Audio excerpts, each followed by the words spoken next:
السلام علیکم ورحمۃ اللہ، بسم اللہ والصلاۃ والسلام علی رسول اللہ۔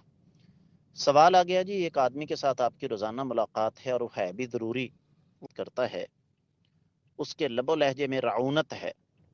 گویا کہ وہ اپنے آپ کو بڑی اونچی چیز تصور کرتا ہے، تو آپ کو اس کے ساتھ کیا رویہ اختیار کرنا چاہیے؟ عاجزی انکساری والا، یا پھر اس کے رویے کا جواب اسی رویے سے دیں تاکہ اسے عبرت اور نصیحت حاصل ہو؟ میرے عزیز، گزارش یہ ہے کہ پہلا ہتھیار تو یہی ہے کہ آپ اس کے ساتھ نرمی، شفقت، محبت، اور لیکن اگر وہ نرمی کا غلط مطلب لیتا ہے، اگر وہ یہ سمجھتا ہے کہ نہیں جی یہ بندہ میرے ساتھ اس وجہ سے عاجزی اور انکساری کے ساتھ پیش آ رہا ہے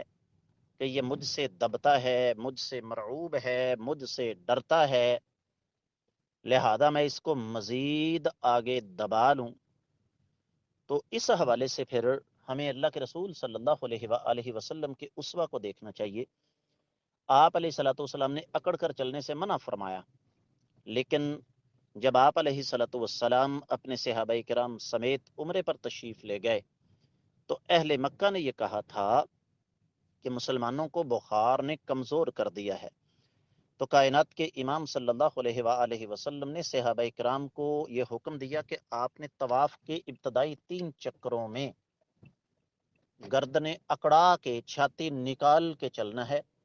تاکہ ان کو یہ سبق آئے کہ مسلمان کمزور نہیں ہیں، اور یہ اصول قیامت تک کے لیے بن گیا، لہذا اس کو سبق سکھانے کے لیے ایسا کیا جا سکتا ہے۔ واللہ تعالی اعلم۔